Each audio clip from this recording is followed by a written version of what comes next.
Welcome back, guys, to the Launchpad tutorial. This is part 3 of the Launchpad tutorial series that I am doing. In this tutorial, I am going to be showing you how to lay out the song on the Launchpad, and in the next video, I'm going to be showing you how to make some cool lights. So without further ado, let's get straight into this video.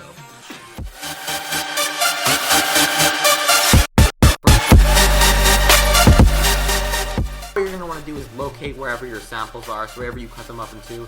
I have a whole folder here for it. You should have the whole song cut up here, but just for this tutorial I didn't do the whole song, but you should have the whole song done if you want to make a full project. But just for this video, I just didn't do it for the video. So you're going to want to take your first sample and place it wherever in the Launchpad. So as you can see, as I touch the Launchpad, it lights up whichever button it is. So this button would be located on this page right here. So say I want my vocal to be on a separate page. So I want my vocal to be on page 1, or if in your case it's going to be the intro or whatever you have first, but for me it's going to be the vocal. So the vocal on page 1 and then the drop on page 2. Or for you it's going to be intro, build up, drop, whatever the way you want to set it up. But since I didn't do the whole song for the sake of this tutorial, I'm just going to start off with the vocal, which is just going to be on a separate page, just so I can show you how to lay out pages. So we're going to start with page 1. So to do page 1, I'm just going to want to add another drum rack. Let's go in drums, drag another drum rack here.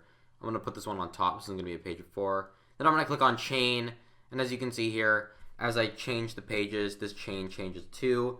The little orange thing moves up or down as I go back or forth. So this means chain 1. This is page 1 basically. So the drop is going to be on page 2. So as you can see now on page 1 I have this, and on page 2 I have the drop. So you're going to want to click on the first drum rack. Then you can click hide. And I am going to put the vocal into it. So I'm going to take the Vox and I'm going to say I want to place the vocal right here on this. So I press where it is and you can see it's right here. Just place the vocal on there. It's going to load.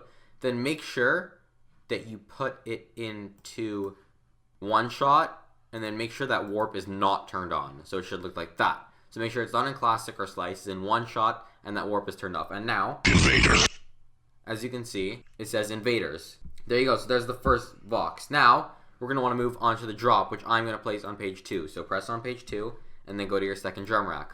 So now, I'm going to want to have drums on these 2 buttons, and the rest of the song wherever I lay them out. So we're going to add the drums. So this is going to be the kick, and this is going to be the snare.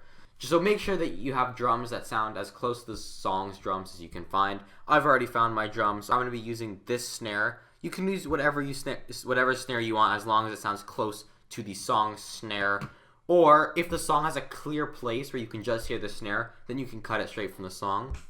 So as you can see, I have the snare. Now I'm just going to want to add a kick.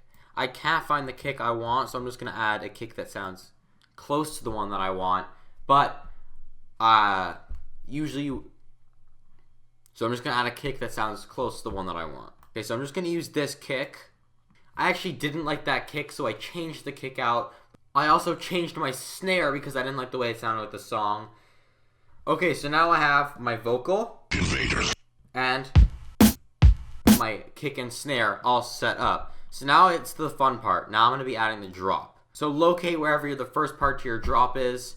Here it's in my folder. As you can see, I have them by number, so I know which they go in order by. So this is the first part of the drop. Usually I set the intro as like the intro of the song, but since I didn't cut the intro for the sake of this tutorial, I just named the first part of the drop intro. So I'm just going to drag this wherever I want. If I want on this key, I'll click the key, see wherever the key lights up, and then I'll place that there. Make sure it's on one shot and not warped, and now I have.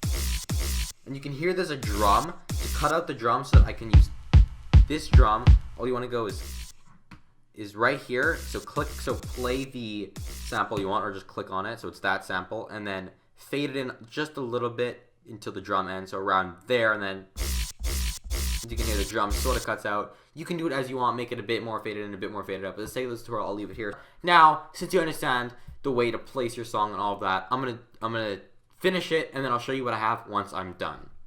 Alright, so I just finished placing all of the samples on the Launchpad. As you can see here, I have some of these samples placed out on my Launchpad. So I'm gonna play for you what I've got so far. So that's what I have so far. I didn't do the whole song, I only did part of the song for the sake of this tutorial. But I hope that this tutorial helped you. I know it wasn't as long as the other ones. I was just showing you how to place all the sounds on the Launchpad and cut out the drums from these samples so that you can play with drums on this side. And yeah, so I hope you enjoyed this tutorial. And the next tutorial should be very soon. It's going to be a tutorial on how to make some lights.